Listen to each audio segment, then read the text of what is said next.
말씀입니다. 요한복음 14장 1절에서 14절의 말씀을 함께 보시겠습니다. 신약성경 171페이지에 있습니다. 요한복음 14장 1절에서 14절의 말씀 보도록 하겠습니다.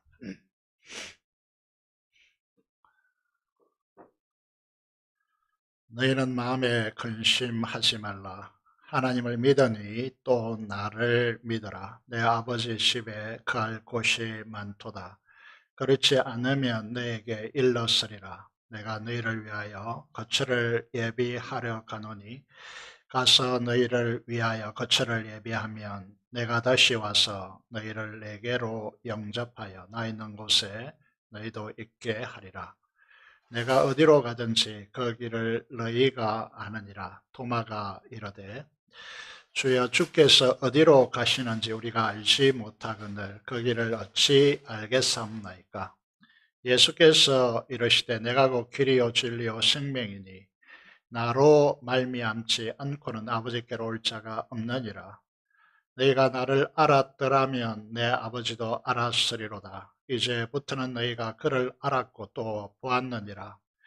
빌립이 이르되 주여 아버지를 우리에게 보여주옵소서. 그리하면 족하겠나이다. 예수께서 이르시되 빌립아 내가 이렇게 오래 너희와 함께 있으되 네가 나를 알지 못하느냐. 나를 본 자는 아버지를 보았거늘 어찌하여 아버지를 보이라 하느냐. 내가 아버지 안에 거하고 아버지는 내 안에 계신 것을 네가 믿지 아니하느냐. 내가 너희에게 이르는 말은 스스로 하는 것이 아니라 아버지께서 내 안에 계셔서 그의 일을 하시는 것이라.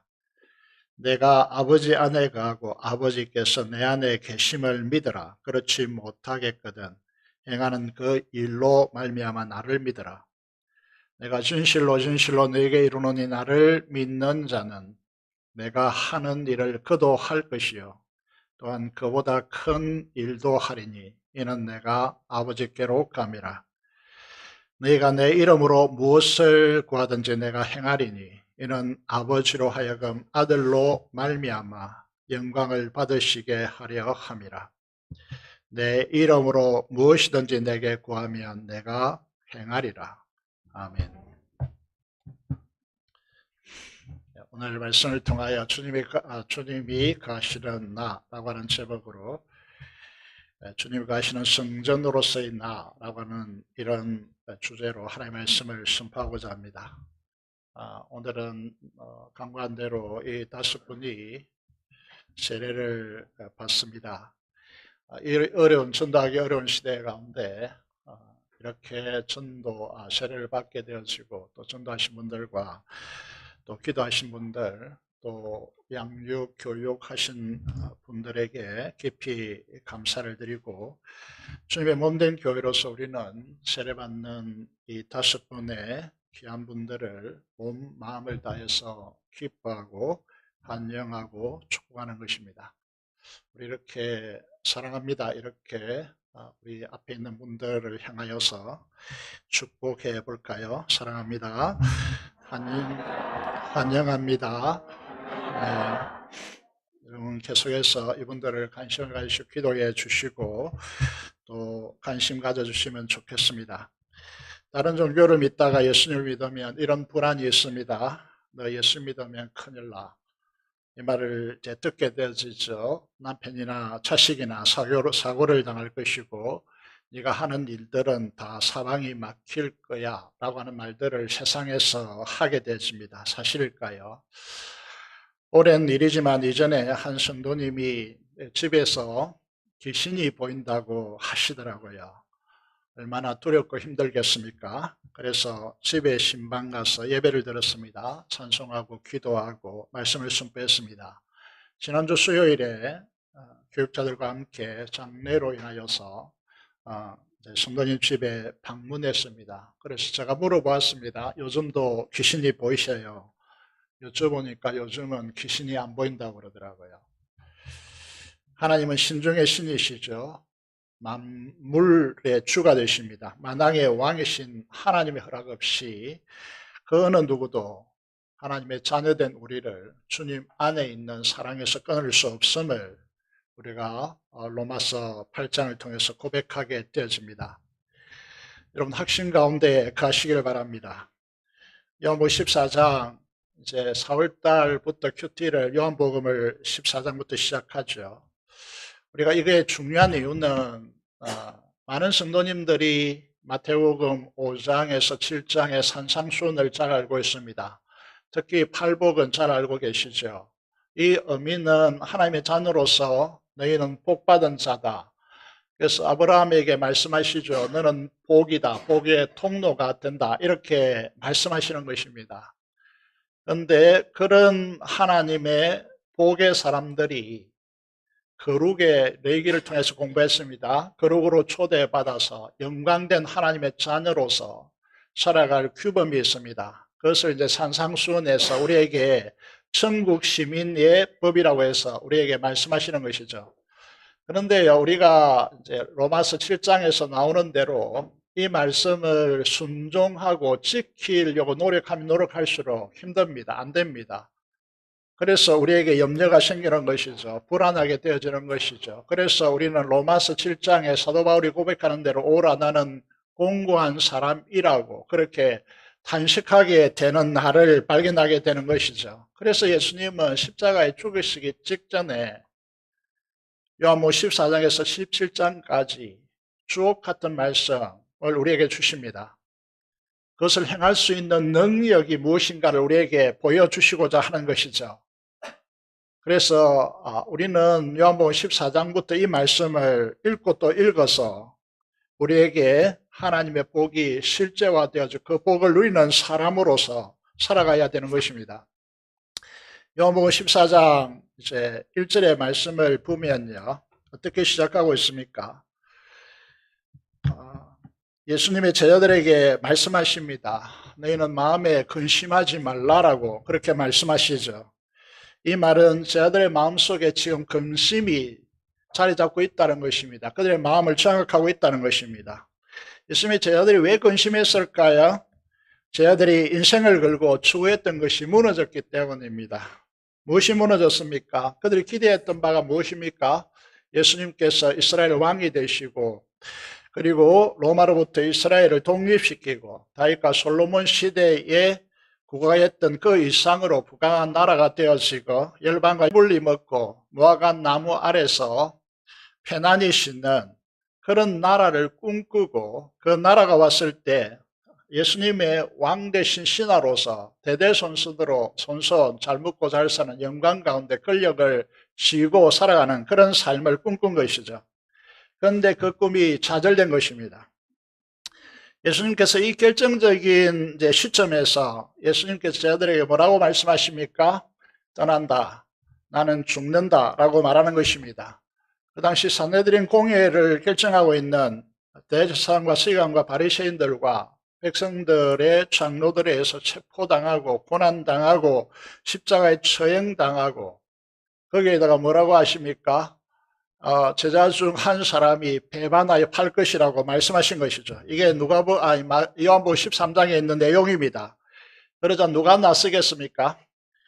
당연히 베드로겠죠. 그래서 요한복음 13장 37절에 보면 주를 위해서 내 목숨을 바치겠다라고 그렇게 자신의 결단을 제자들 앞에 표명합니다. 예수님께 그렇게 말씀을 드리는 것이죠. 여러분, 그래서 이 베드로가, 이런 베드로가 제자들 중 하나가 팔겠다고 하니까 어떻게 대응하겠습니까? 누가 예수님을 팔어? 라고 그렇게 둘러보면서요. 어느 놈이야? 그랬겠죠. 그런데 예수님께서 베드로를 향하여 뭐라고 말씀하십니까? 네가 더 나쁜 놈이야. 네가 새벽닭 울기 전에 나를 3번이나 부인할 것이다. 라고 말씀하신 것이죠. 제자들은 거의 멘붕이 온 것입니다. 여러분, 예수님을 따르면 이제 출세하고 부를 획득하고 권력을 획득해서 자자손손 대대로 잘 먹고 잘 살 것이다 라고 생각했는데 예수님이 죽는다고 하는 것입니다. 그리고 제자들이 배반한다고 하는 것입니다. 그리고 수제자라고 일컬어지는 베드로가 3번이나 부인한다라고 모른다라고 외면할 것이라고 한 것이죠. 그게 멘붕이 왔습니다. 두려움이 압도된 것이죠. 마음에 근심이 가득 찬 것입니다. 예수님이 이런 상황 속에서 제자들에게 말씀하시죠. 마음에 근심하지 말라라고. 여러분, 이 부분을 보시면요, 오늘 세례 받으시는 분도 또 이 자리에 오신 모든 분들도 여러분 안에 염려가 없습니까? 근심이 없습니까? 두려움이 없습니까? 다 있잖아요. 그래서 집에 가면 복잡하고요, 회사 가면 머리 아프죠. 특히 사업 현장에 있는 분들, 그 스트레스는 말도 다 할 수 없습니다. 순간적으로 결정해야 될 수많은 백 앞에 서게 되는 것이죠. 여러분, 예배의 자리에 나와서 현대인들은 따뜻한 위로의 말씀을 듣고요, 위로받고 가려고 합니다. 그런데 그렇게 되면 근심이 떠났나요? 근심이 사라지나요? 사라질 수 없습니다. 우리는 이렇게 근심할 수밖에 없는데 예수님께서 우리에게 너희는 근심하지 말라라고 말씀하시는 것입니다. 무슨 말씀이죠? 마음은요, 인격의 자소입니다. 주님이 거하시는 장소가 마음이기 때문에요, 그 마음을 근심이 지배하고 그 근심에 의해서 우리 인생이 끌려가는 그런 인생을 살지 말라라고 하고 있습니다. 근심이 우리 마음에 파고 들어와서 지배하면 어떤 현상이 생길까요? 잠언 15장 13절에 이렇게 말씀하고 있습니다. 영상 신경 안 써도 될 것 같습니다. 마음의 즐거움은 얼굴을 빛나게 하여도 마음의 근심은 어떻게 한다고 합니까? 심령을 상하게 한다고 말씀하고 있습니다. 심령을 상하게 합니다. 무슨 말씀이죠? 여러분, 우리의 육체의 질병, 이것보다 더 심각한 것이라는 것이죠. 코로나보다 훨씬 더 심각한 문제가, 우리가 보아야 될 문제가 마음의 근심이라고 하는 것입니다. 연명하고 근심하는 것은 우리 영혼을 파괴합니다. 그래서 무서운 것입니다. 여러분, 마음에 은밀하게 파고 들어오는 염려와 걱정과 근심과 불안이 사라지기를 주님의 이름으로 축원합니다. 여러분, 근심이 가져오는 영적 파괴력을 잠시 들여다보겠습니다. 여러분, 이 첫 번째로 근심과 염려와 불안과 걱정이 마음을 장악하면 여러분에게 하나님이 보이지 않는다는 사실입니다. 태양이 하늘에 떠 있죠. 구름이 가리면 태양이 보입니까? 안 보이죠. 근심도 그와 같은 역할을 하는 것입니다. 영적으로 어떻게 되느냐 하면 하나님이 무능해 보입니다. 하나님이 믿어지지 않습니다. 하나님이 주무시는 것 같고 멀리 간 것처럼 느낍니다. 그래서 하나님은 내 삶과 아무런 연관이 없다라고 생각하는 것이죠. 행심만 취하고 있습니다. 예배 나옵니다. 그렇지만은 근심이 마음을 장악하고 있는 사람들은 아무런 하나님과의 관계를 갖지 않는다는 것이죠. 갖지 못한다는 것이죠. 두 번째, 여러분, 근심을 하면 믿음을 잃습니다. 근심은 창조적이고 미래지향적인 가능성에 미래의 문을 닫습니다. 중요한 문제죠. 환경은 전혀 변한 게 없는데 마음의 근심이 자리 잡게 될 때 사람이, 그 사람 자체가 부정적으로 바뀝니다. 여러분, 환경과 사람은 전혀 바뀌지 않았습니다. 그런데 내 마음속에 근심이 자리 잡으면 그 사람을 변화시킵니다. 부정적으로 변화시킨다는 거죠. 가능성과 희망이라고 하는, 우리가 흔히 말하면 비전의 날개 쭉지를 꺾습니다. 그래서 염려와 두려움과 불안을 일으키는 근심은 상상입니다. 실제가 아니죠. 상상하는 것입니다. 사실 실제도 일어나지 않았는데 미리 짐작하여서 일어난 일처럼 상상합니다. 실제로 떨치고 현장에 가면 아무것도 없습니다. 사실도 아닙니다. 그런데 근심은 우리의 믿음의 발목을 잡는다는 것이죠. 행하지 못하게 합니다. 열정을 상실하게 되었습니다. 그래서 잠언서는요, 글자가 너무 작네요. 제가 읽겠습니다. 잠언 22장 13절에 여러분, 게으른 사람은 핑계대기를 바깥에 사자가 있다, 거리에 나가면 찢겨 죽는다 한다. 여러분, 무슨 말이죠? 실제로 문 앞에 사자 없습니다. 찢겨 죽지도 않습니다. 그런데 근심과 염려는 영적으로 소극적으로 바뀌게 하고 게으름으로 우리를 몰아갔어요. 밖에 사자가 있다고 계속 두려움에, 공포에 시달리는 것입니다. 여러분, 이게 근심이 가져오는 현상이라고 하는 것이죠. 그래서 주님은 우리에게 믿음을 이렇게 이제 히브리서 기자를 통해서 소개하고 있습니다. 믿음은 정반대입니다. 그래서 주님께서 믿음을 요구하신 것이죠. 잘 아시죠? 같이 해볼까요? 믿음은 뭐라고요? 바라는 것들의 실상이라고, 보이지 않는 것들의 증거라고 말씀하십니다. 여러분, 이 믿음의 역사를 이 근심이 막아서는 것입니다. 그 통로를 차단하는 것입니다. 세 번째, 이 믿음은 무엇입니까? 근심은 실제가 않은데 그 사람으로 하여금 최고의 악조건을 상상하게 만듭니다. 예단하는 것이죠. 여러분, 우리에게 삶의 문제가 있으면 그것을 풀 수 있는 여러 가지 방법이 있습니다. 그래서 믿음으로 우리는 할 수 있다, 하면 된다, 하자라고 하는 선포를 통해서 영적 고지를 선점하고 200%, 100% 아닙니다. 우리가 취하는 자신은 200% 긍정의 믿음이 작동돼야 하는데 이 근심은 그것을 막아서 작동하지 못하게 합니다. 걱정과 염려와 불안이 가져오는 근심은요, 이렇게 가능성을 버리게 합니다. 가장 좋지 못한 악조건을 상상하여 붙들게 합니다. 좋은 길, 좋은 방법이 얼마든지 있습니다. 하지만 염려, 불안을 가져오는 근심이 마음을 장악하면 안 될 것만 골라서 생각하고 그쪽으로 몰아가는 것입니다. 부정적이고 절망적이고 파괴적인 생각으로 몰아가는 것이죠. 그래서 가능성을 보지 못하고 사람을 망가뜨리는 것입니다. 그래서 사람들이 자살하는 것입니다. 정말 말도 안 되는 것 가지고 자살하는 것이죠. 정리해보면요, 근심은 이 팔복의 하나님의 자녀들이 하나님의 성품인 거룩과 영광으로 부름을 받아서 말씀에 순종하여 하늘의 복을 이 세상에 전달하는 복의 사람입니다. 복의 통로입니다. 그런데 우리의 생내적 본성으로 그것을 할 수 없습니다. 근심이 이것을 막고요, 그것을 차단하는 것입니다.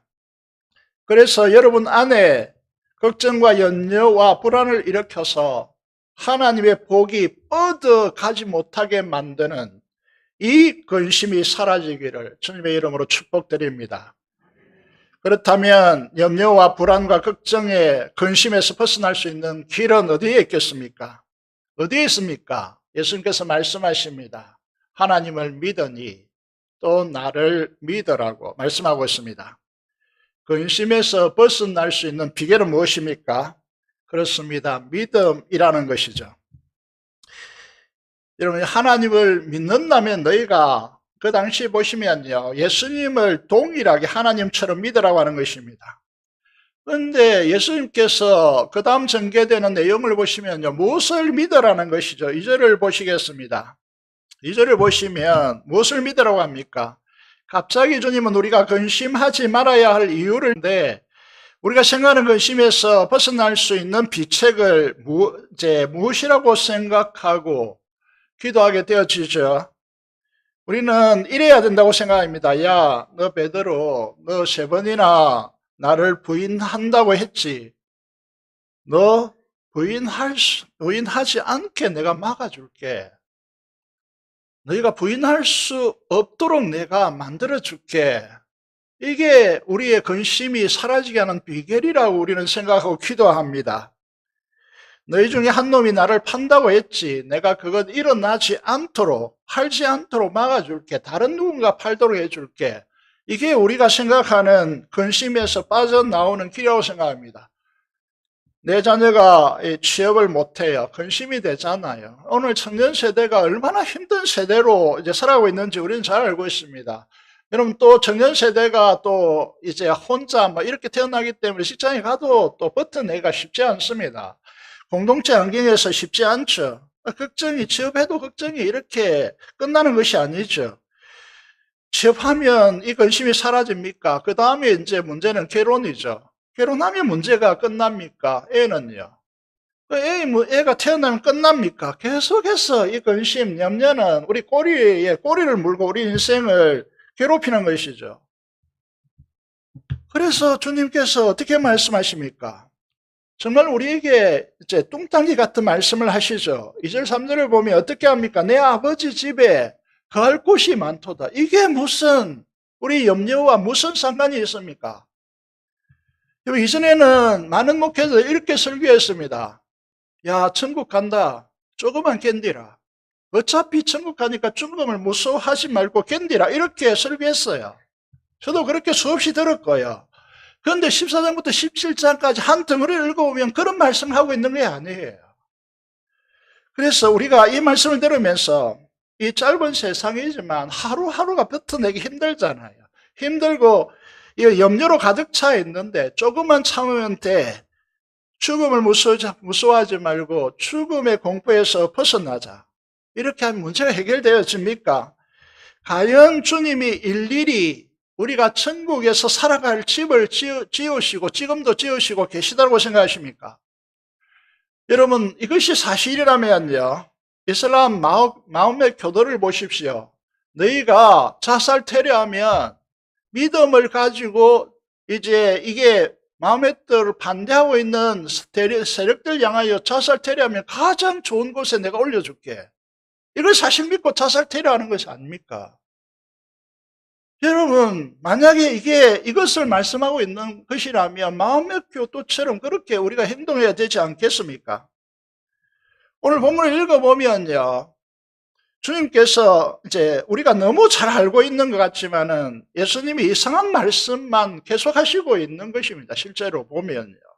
모르는 단어 하나도 없습니다. 여러분, 이 성경 읽으면서 모르는 단어 있습니까? 그런데 여기 보시면요, 생각이 복잡해지는 것이죠.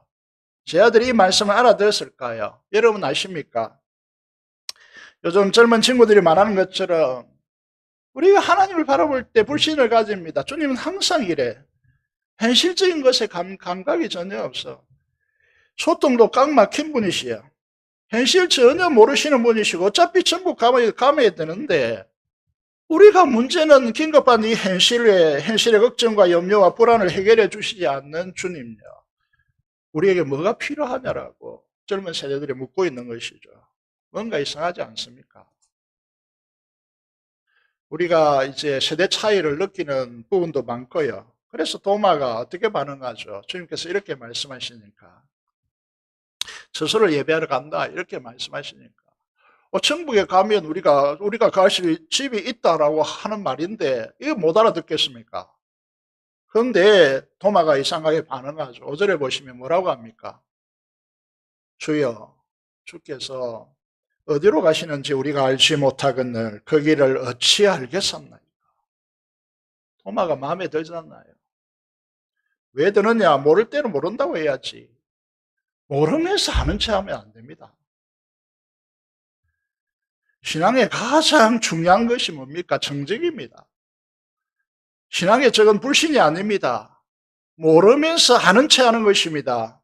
신앙의 적은요, 윗선입니다. 예수님이 가장 싫어하시고 신앙의 치명타가 무엇이냐면 그건 윗선입니다. 모르면서 아는 척하고 있다는 거죠. 6절은 우리가 너무 잘 알죠. 우리가 너무 잘 알고 익숙한 말씀입니다만 이 말씀의 의미가 뭔지 아세요, 여러분? 오늘 여러분 제가 이 찬양대, 요즘 찬양대라고 하죠. 찬양대 찬양이 눈물이 나고 또 피아노 선율을 들으면서 너무 아름답게 들리더라고요. 여러분 야갈레스 2장 20절 아세요? 가장 유명한 말씀이 요한복음 14장 6절 말씀입니다. 예수님께서 뭐라고 합니까? 내가 너희들을 위해서 길을 만들게. 그렇게 말씀하시지 않고 내가 곧 길이다. 그 길은 진리다. 그 길은 생명이다. 이렇게 말씀하세요. 내가 없이는 아버지께로 올 자가 없다라고 말씀하고 있습니다. 길을 내겠다. 길을 만들겠다. 이런 말이 아닙니다. 예수님 자체가 길이라는 것이죠. 그럼 7절에 보면 이 길 대신 예수님을, 생명의 주님을 안다면 하늘 아버지도 너희가 알았을 것이다. 이렇게 말씀하시니까 누가 등장합니까? 빌립이 등장합니다. 솔직하게 또 묻습니다. 주의 아버지를 우리에게, 하늘 아버지를 우리에게 보여주시옵소서. 그러면 족하겠나이다. 라고 그렇게 기도합니다. 이렇게 요청합니다. 이 질문을 우리도 가지고 있죠.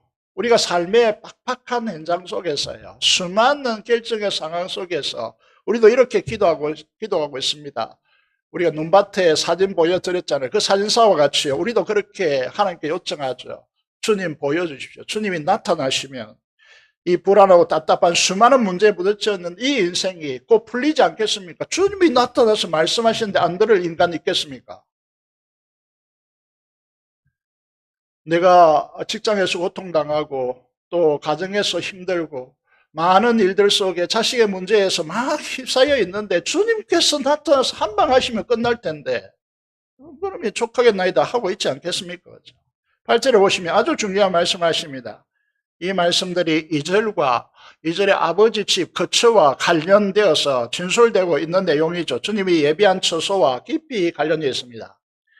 예수님은 하나님을 대리하고 대표한다는 의미의 생상이라고 우리가 말합니다. 그래서 예수님께서 무슨 말씀하시죠? 빌립에게 나를 본 자는 아버지를 보았다. 아버지를 보았는데 또다시 네가 아버지를 하나님을 보이라 하느냐라고 그렇게 말씀하고 있는 것이죠. 그래서 요한복음 14장 10절 11절 너무나 중요한 말씀입니다. 성경책 보시고요. 하나님성으로 읽겠습니다. 요한복음 14장 10절 11절입니다. 같이 읽을게요. 시작. 내가 아버지 안에 거하고 아버지는 내 안에 계신 것을 네가 믿지 아니하느냐. 내가 너에게 이르는 말은 스스로 하는 것이 아니라 아버지께서 내 안에 계셔서 그의 일을 하시는 것이라. 내가 아버지 안에 거하고 아버지께서 내 안에 계심을 믿으라. 그렇지 못하겠거든 행하는 그 일로 말미암아 나를 믿으라. 아멘. 무슨 뜻이겠어요? 무슨 뜻입니까? 예수님은 하나님 아버지께서 거처하는 장소라는 것입니다. 이해되세요? 이것을 성전이라고 합니다. 예수님은 하나님께서 계시는 곳입니다. 거하시는 처소입니다. 중요하죠? 예수님이 하나님 아버지 안에 있고 하나님 아버지는 주님 안에 계셔서 주님이 행하시는 일을 실제로 누가 하신 것입니까? 아버지께서 하신 것입니다. 이해됐어요? 불치의 병을 고치고 물로 포도주를 변화시키고 500이어의 기적으로 남자만 5,000명을 먹이시고 남은 바구니 몇 개요? 12개. 그리고 죽은 자 나사로를 며칠 만에 살려내셨어요? 4일 만에. 이 모든 것을 예수님께서 행하신 것입니까? 예수님 안에 하나님이 행하신 것입니다. 이해됐어요? 이게 이해됐어야 다음이 진행됩니다. 우리는 착각하죠. 예수님이 위대하다고. 예수님께서 행하셨다고. 누가 하셨다고요? 하나님께서 예수님 안에 계셔서 하신 것이라는 것입니다. 이해됐어요? 중요합니다.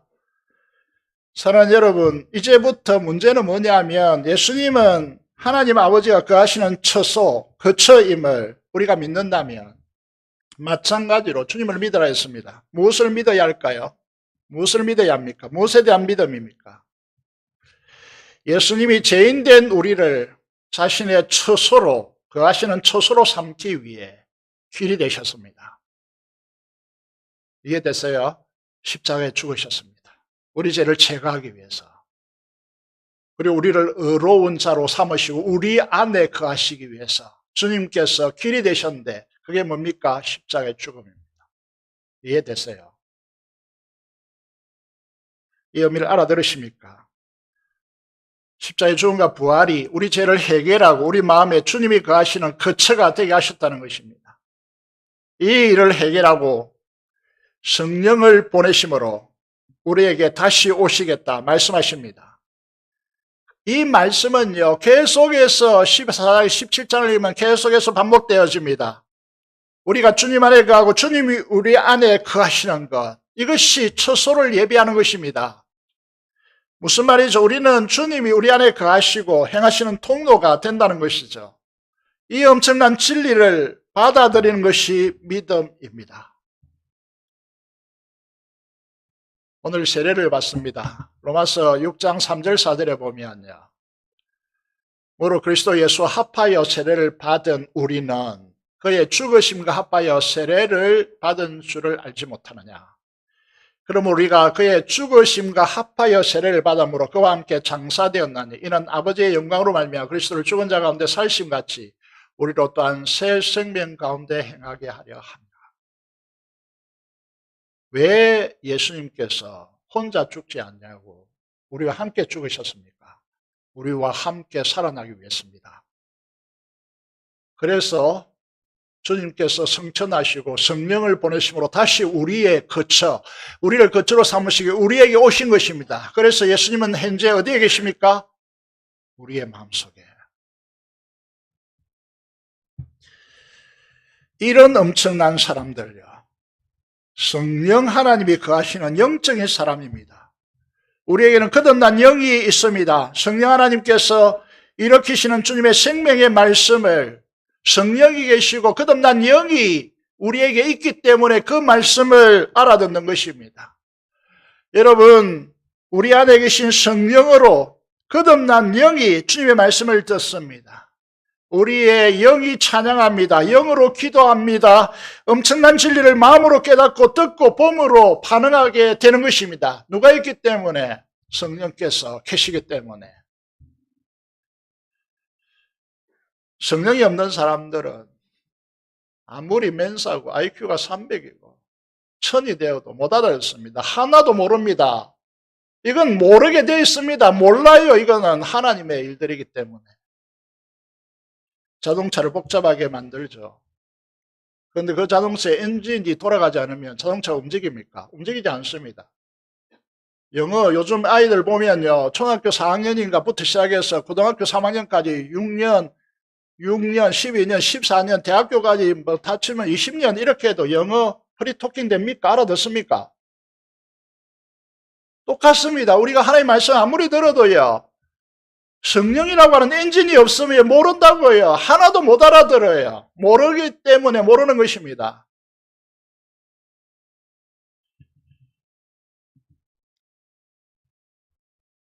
산상수훈의 축복의 사람으로 세워놓았지만 성령 하나님의 역사가 없이는 하나도 모르는 거예요. 세례를 통하여 여러분 안에 성령께서 내주하십니다. 그분을 전적으로 의지하여 말씀에 순종하는 삶을 사십시오. 그래야 여러분 하나님을 알게 되어집니다. 여러분, 이런 사람에게 주시는 놀랍고 충격적인 주님의 약속이 무엇입니까? 요한복음 14장 12절에서 14절의 말씀을 보면요, 두 가지 굉장한 강조점이 녹아 있습니다. 요한복음 14장 12절에서 14절의 말씀을 보면 어떻게 시작합니까? 내가 진실로 너에게 이르노니. 여러분, 이 진실이라는 말은 헬라어로 뭐예요? 아멘입니다. 아멘, 아멘. 에이미라고 하는 에이미, 아멘, 아멘. 이렇게 말하는 거예요. 이 진실이라는 단어가 두 번 반복되잖아요. 그러면 여러분 딱 손을 내야 됩니다. 이 부분이 오면 손을 딱 놔고 멈추고, 여러분 다시 천천히 읽어야 됩니다. 그만큼 중요한 말씀이라는 것이죠. 여러분, 히브리어는 구약성경에서 여호와라고 하는 단어가 딱 등장하면요, 필사가들이 붓을 놓습니다. 그리고 다시 모욕을 합니다. 옷을 깨끗이 빨고요, 새로운 붓으로 여호와라는 단어도 못 쓰고 그 밑에 뭐만 찍었어요.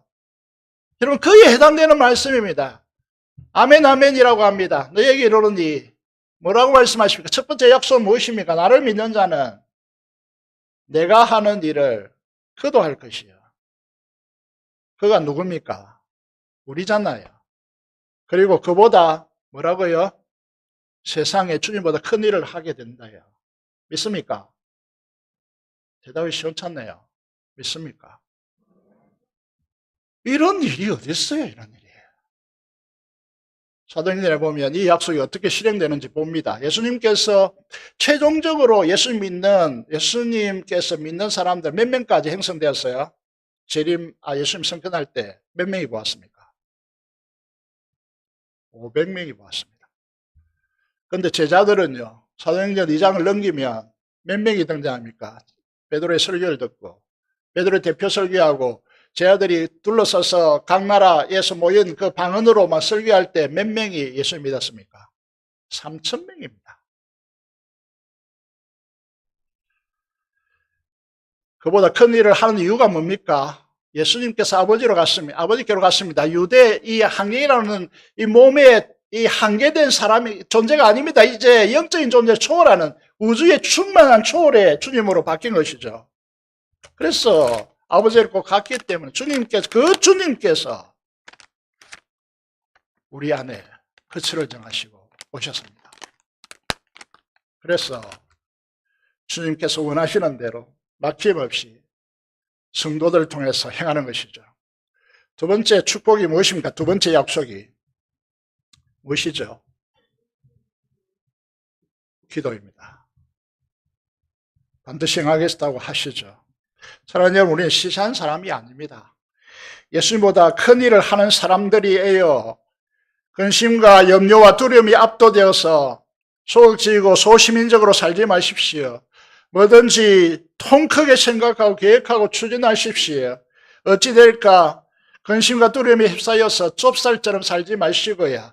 조그만한 문제가 일어나면 그거 가지고 크게 포장해버리고 나는 아무것도 할 수 없다라고 그렇게 말하는 사람들이 아닙니다. 그래서 두려움과 근심에 자극되어서 이건 이래서 안 되고 저건 저래서 안 되고 그렇게 제발 사시지 마십시오. 이런 노래 말이 있죠. 세상에도 부릅니다. 째째하게 굴지 말고 뭐라고 합니까? 거기 불러봅시다. 어떻게 부르죠? 가슴을 활짝 펴봅시다. 가슴이나 활짝 펴봅시다. 가슴을. 자, 답답한 거 푹 내려가도록 좀 가슴을 활짝 열면 좋겠습니다. 왜 이런 일이 제 아들을 통해서 가능해졌습니까? 제 아들이 성전이 있기 때문이죠. 성령께서 그의 마음속에 살아계셨기 때문에 그 성령을 통하여 주님께서 행하신 것이죠. 주님은 우주적인 분이십니다. 그렇잖아요. 내 안에 계신 분으로 우리가 확신하게 될 때 염려와 불안과 근심과 걱정에 세방되는 것입니다.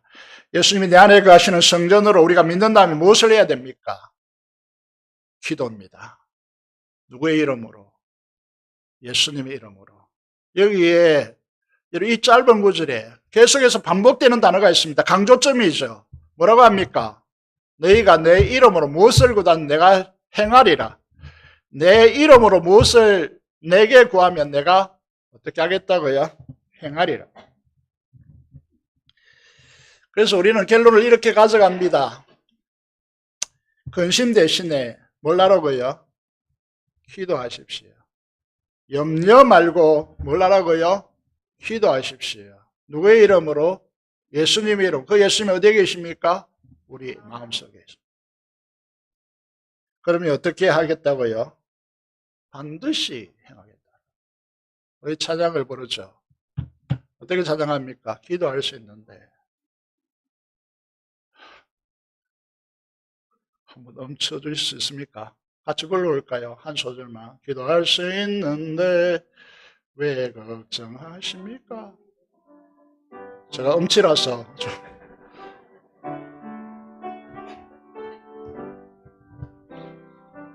기도할 수 있는데 기도할 수 있는데 왜 걱정하십니까? 기도하면서 왜 염려하십니까? 주님 앞에 이렇게 하는데 다음에 부르기라고요. 여기까지.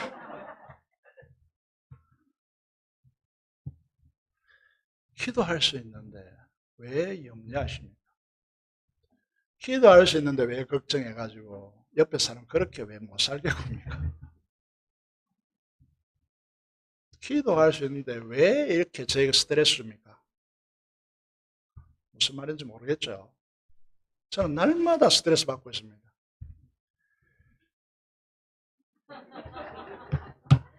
빌립보서 4장 6절에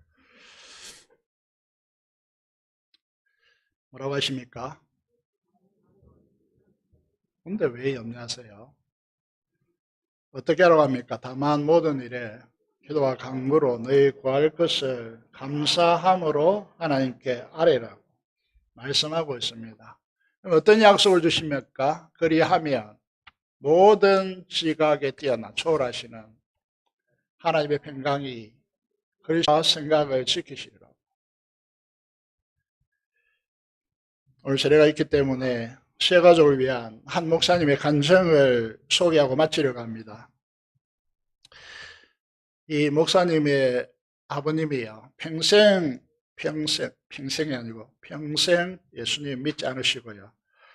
평생 예수 믿는 아들을 박해했습니다. 그런데 그 아버지가 최근에 돌아가셨습니다. 극도로 박해했는데요. 박해한 이유가 뭐겠습니까? 예수쟁이들은 조상도 모르고 제사도 지내지 않고 선조도 모르는 놈이라고 하면서 목사 아들인 이 목사 예수 믿을 때부터요 박해해가지고 목사가 되어서도 교회 욕하고 다녔습니다. 얼마나 아들이 힘들겠습니까? 그죠? 목사로서 교인 보기에 면목이 없지 않았겠습니까? 그래서 기도했습니다. 그런데 이 아버지가 말년에 예수를 믿고 돌아가셨어요. 임종하기 직전에 아들에게 유언처럼 하신 말씀이 무엇인지 아세요? 세상을 떠나면서 임종을 지켜보는 그 아들과 그 가족에게 어떤 말씀을 하신지 아십니까? 이렇게 말했습니다. 예수님이 나를 부르신다. 아들 되는 목사님이 너무나 충격을 받아가지고 이렇게 말했습니다. 저는요 꿈을 꾸는 줄 알았습니다. 아니 평생 아들이 교회 가는 거 박해하고 교회 욕했던 분이야 예수를 믿으시고 이제 곧 임종을 앞두었는데 그 아버지가 아들에게 뭐라고 하시느냐 하면 아들아 지금 예수님이 내 눈앞에 계셔. 예수님이 나한테 수고했다고 고생했다고 아팠지라고 힘들었지라고 위로하시며 주님이 나를 맞이하시려고 내 앞에 계셔. 이 말을 마지막으로 남기시고 목사님과 가족이 지켜보는 가운데 임종했습니다. 이 목사님이 이렇게 고백했습니다.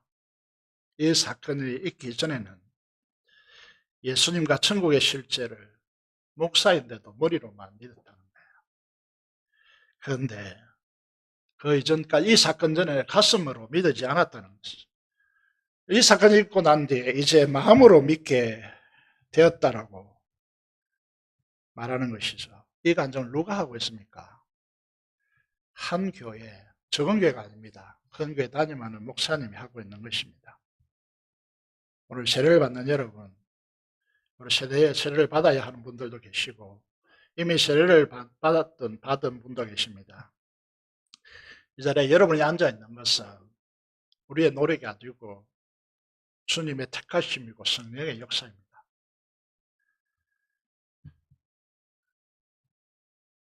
우리를 성전으로 삼으시고 우리와 거처를 함께 하십니다. 이것보다 더 큰 축복이 어디 있겠습니까? 100만 원 주는 것이 축복입니까? 마음 보게 그런 대신 주님께서 내 안에 계시는 것이 축복이죠. 이 우주를 창조하신 전능자가 내 안에 계십니다. 이것이 우리의 축복이 아니겠습니까? 주님은 창조주 또 다른 보혜사 성령 하나님을 우리에게 주시면서 약속하시죠. 그래서 요한복음 14장 27절 함께 읽고 마치겠습니다. 제가 마친다는 말을 세 가족이 뭐 갤론하고 또 하고 이렇게 한다 해가지고 27절 정말로 읽고 마치도록 하겠습니다.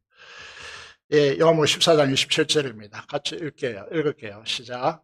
평안을 너희에게 끼치노니 곧 나의 평안을 너희에게 주노라. 내가 너희에게 주는 것은 세상이 주는 것과 같이 아니하니라.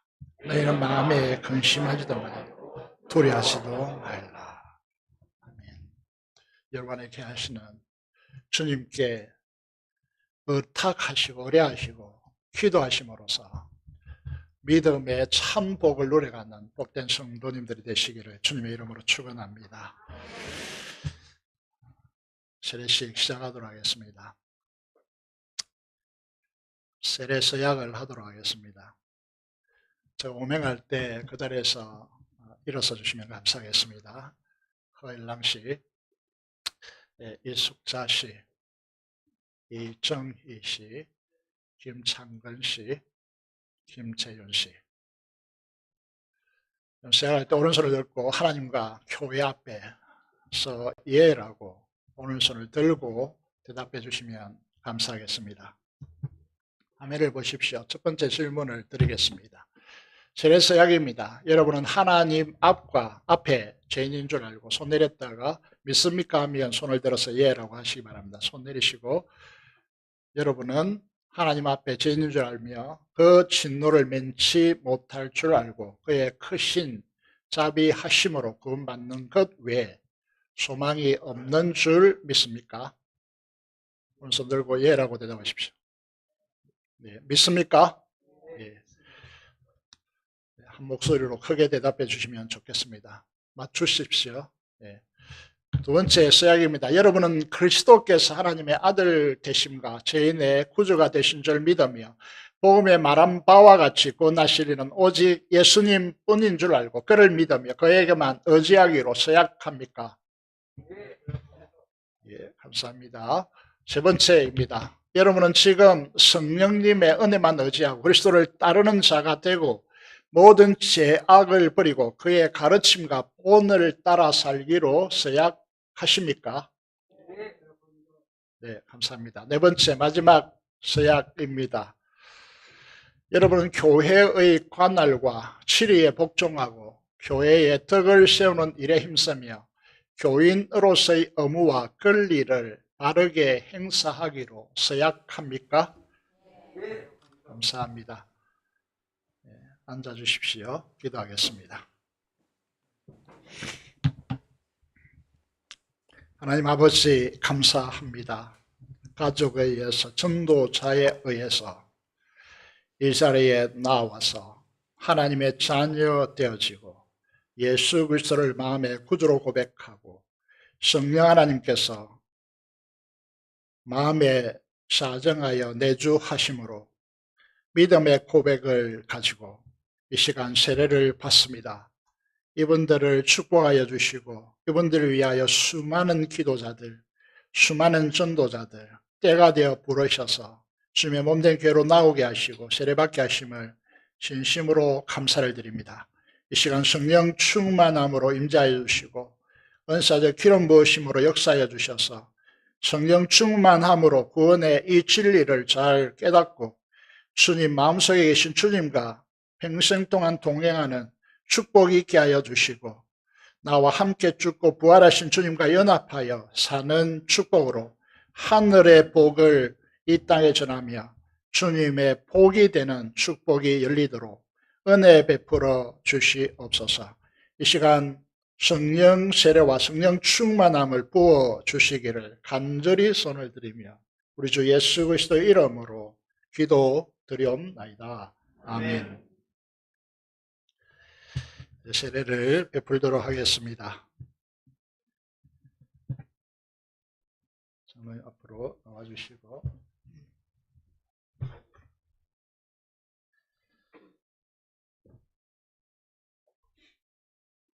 세례 받으실 분들은 서서 앞으로 나와주시면 감사하겠습니다. 뚜껑을 열어주시고 마이크 준비해 주십시오.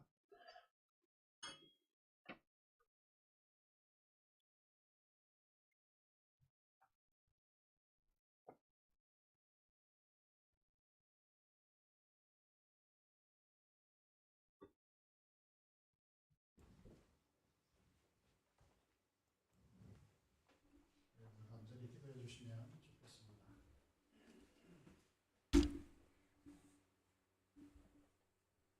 그동안 하나님께서 귀한 성도를 지금까지 인도하여 주시고 때가 되어 작정하여 교회로 나와 예수 그리스도를 마음의 구주로 영접한 그 일랑 씨에게 내가 성부와 성자와 성령의 이름으로 세례를 주노라. 아멘.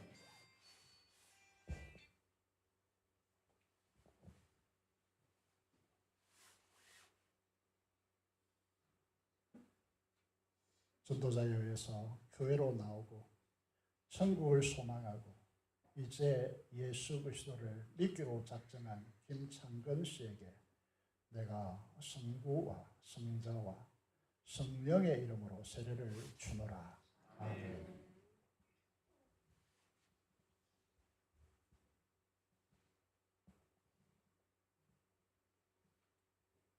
복음으로 부름받게 하시고 이제 하나님 앞에 결단하고 이 젊음을 주님께 드리고자 결단하는 김재윤 씨에게 내가 성부와 성자와 성령의 이름으로 세례를 주노라.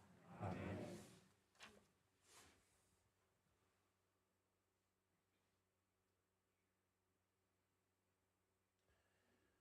동생의 간절한 전도와 아버지 귀한 복음 전도자에 의해서 주님을 믿고 또 한경을 주장하셔서 예수 그리스도를 믿을 수밖에 없는 자리로 인도하여 주심, 그리고 주님을 구주로 믿고 남은 생애를 주님께 의탁하는 이 정희 씨에게 내가 성부와 성자와 성령의 이름으로 세례를 주노라.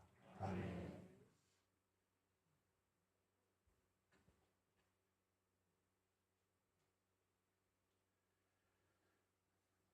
인생의 많은 경험의 자리에서 이제 교회로 나와 주님의 품 안에 안기고 참된 위로와 평안을 경험하며 남은 생에 주님께 상해를 의탁하고 마음속에 예수 그리스도를 구주로 영접한 이 숙자 씨에게 내가 성부와 성자와 성령의 이름으로 세례를 주노라. 아멘.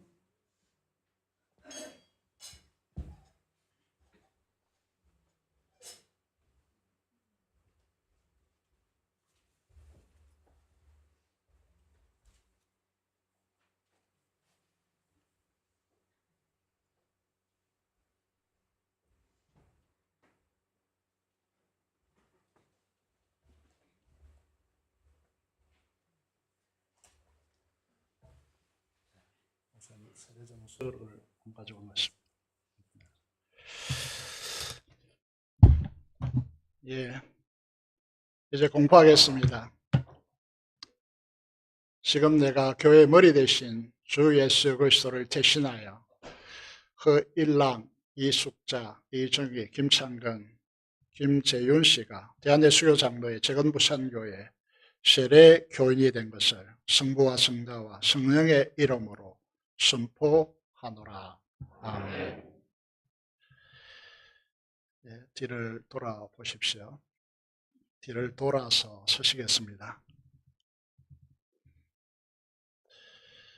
이제 이 5분이 세례를 받았습니다. 우리 교회 성도가 되었고 성찬식에 참여할 수 있게 되었고 교인이 되었습니다. 우리는 온 마음으로 환영하도록 하겠습니다. 우선 장로님들 나오셔서 꽃다발 정전하는 시간을 먼저 가지도록 하겠습니다.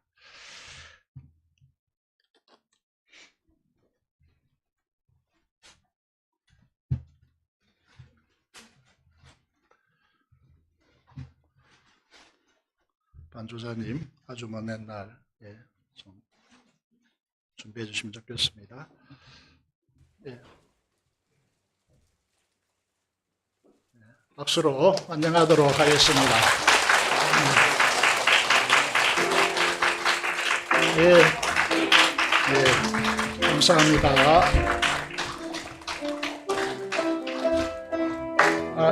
잠시만요. 예, 먼저 세례 정서부터 먼저 드리도록 하겠습니다. 죄송합니다. 예, 이쪽으로 보십시오. 예, 정서를 드리도록 하겠습니다. 세례 정서 2002년 22-1호 이름 허일랑 42년 8월 7일생 위의 사람은 성부와 성자와 성령의 이름으로 세례를 받고 본 교회의 세례 교인 되었음을 증명합니다. 2022년 4월 3일 대한예수교 장로회 재건부산교회 주례목사 강정읍.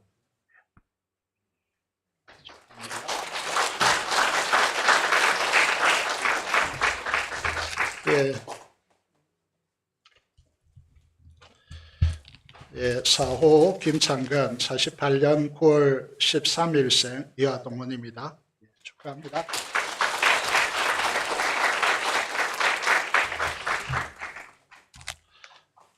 이름 5호, 이름 김재윤, 2000년 5월 2일생입니다. 축하합니다. 이정희 51년 7월 14일생 축하합니다. 감사합니다. 이름 이숙자 47년 2월 2일생 여동문입니다. 축하합니다.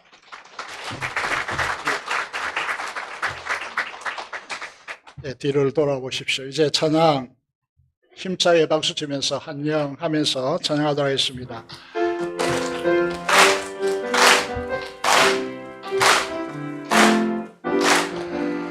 아주 먼 날 하늘에서는 당신을 향한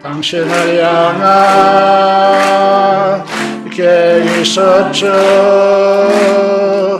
하나님께서 바라보시며 쏘았더라고 말씀하셨네. 이 세상 그 무엇보다 귀하게 나의 손으로 창조하였노라.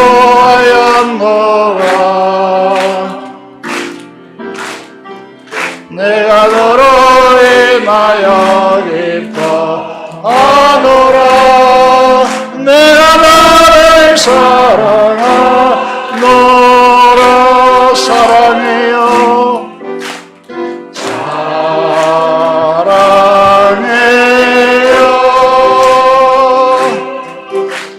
직봉해요.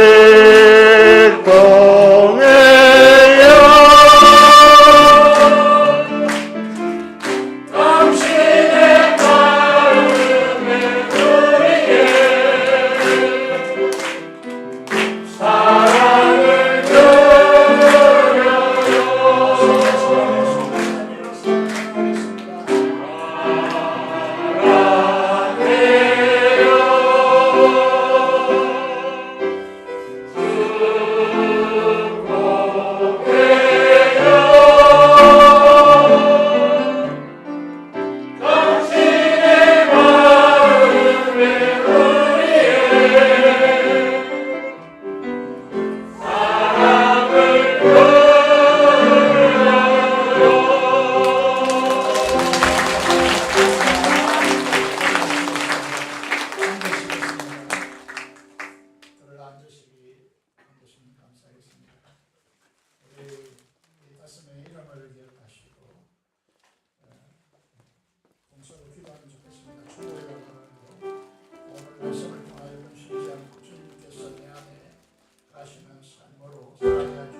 이 5분의 귀한 아버지 하나님 분들을 우리 교회에 가입시켜 주시고 하나님의 놀라운 은혜를 베풀어 주심을 감사를 드립니다. 축복하여 주시옵소서. 구원의 확신 가운데, 기도의 확신 가운데 자유볼 수 있도록 주께서 역사하여 주시고 은혜의 은혜를 다하여 주시기를 간절히 손을 드립니다. 하나님 아버지, 우리로 하여 믿음으로 근심하지 않게 하시고 주님이 내 안에 가시는 이 복된 삶으로 살아갈 수 있도록 주께서 역사하여 주시기를 간절히 손을 드립니다. 민족 보호만을 위해서 기도합니다. 파송당 통일을 위해서 기도합니다. 파송당 선교사를 아버지는 행하여 주시고 붙들어 주시고 하나님 역사를 일으켜 주시기를 간절히 손을 드리며 주 예수 그리스도 이름으로 기도드리옵나이다. 아멘. 감사합니다. 288장 찬송 드리면서 준비한 대로 응답하도록 하겠습니다.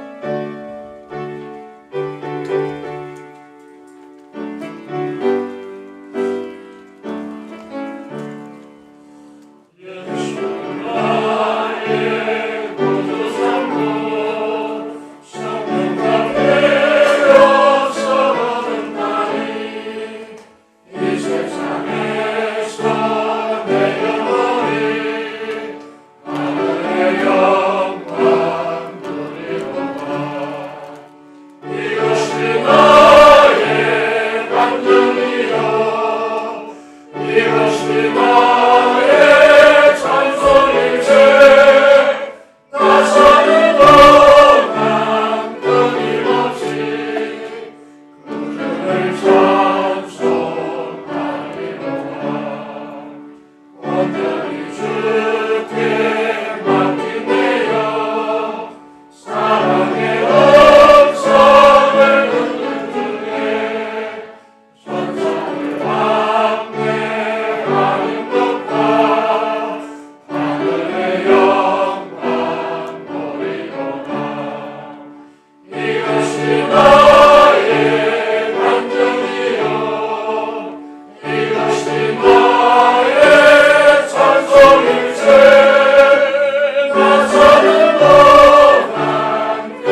감사합니다.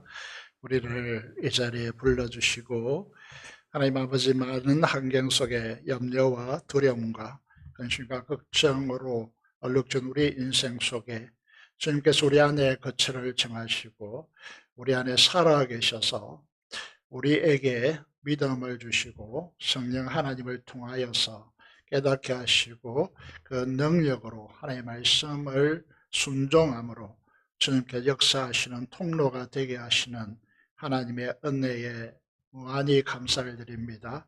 하나님 아버지, 이 은혜를 우리에게 주시기 위해서 십자가 고통 당하시고 죄악 횡벌 받으시고 우리 죄를 제거하시고 우리를 성전으로 삼아주신 이 거처를 우리에게 행하시고 정하시고 임재하여 거하시는 주님으로 인하여 가장 행복한 사람들 되게 하여 주시고 하나님 믿음으로 하나님 역사를 열어가는 하늘의 복이 되도록 우리를 축복하여 주시옵소서.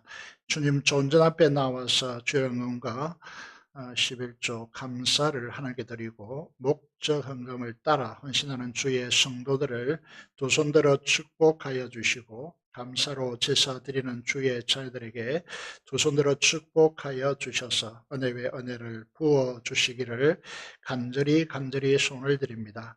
하나님 아버지, 이 기도가 담긴 부분들 아시오니 그 기도에 응답하여 주시기를 간절히 손을 드리옵고 감사를 드리며 이 시간도 이 자리에 나오지 못하고 여러 가지 상황으로 해상에서 또 병원에서 군문에서 수고하고 있는 주의 자녀들을 두 손들어 축복하여 주시고 아버지 하나님 영상으로 예배드리는 주의 자녀들에게도 두 손들어 축복하여 주옵소서. 우리 주 예수 그리스도 이름으로 기도드리옵나이다. 아멘.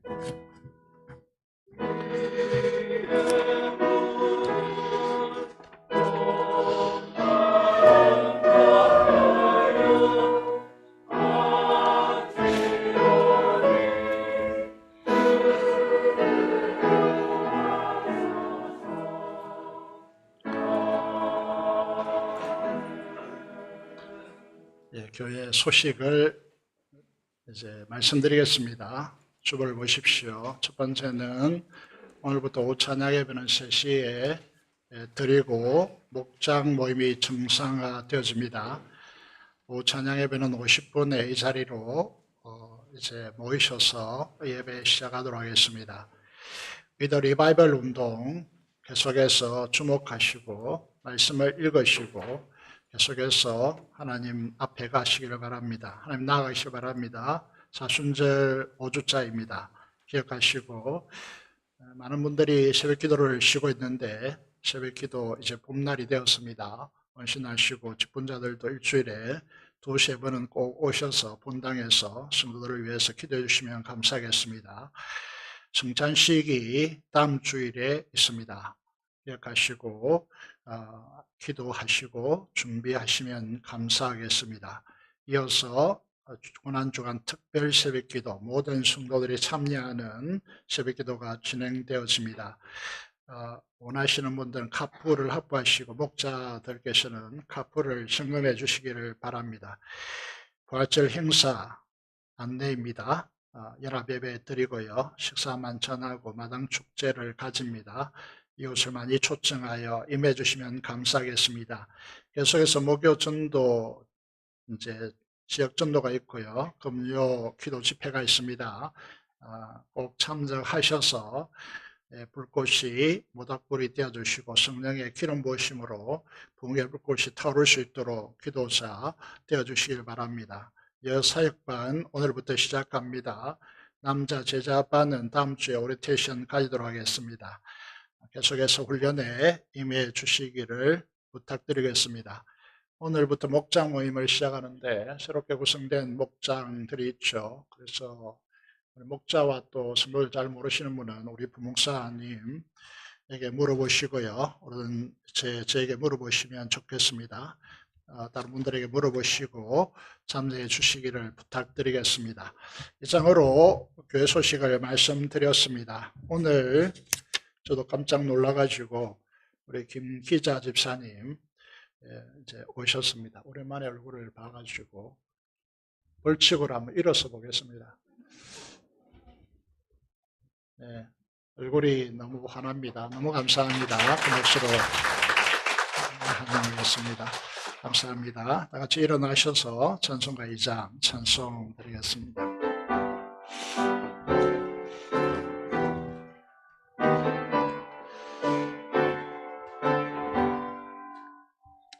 찬양 성부 성자 성령 성삼위일체께 영원 무궁하기까지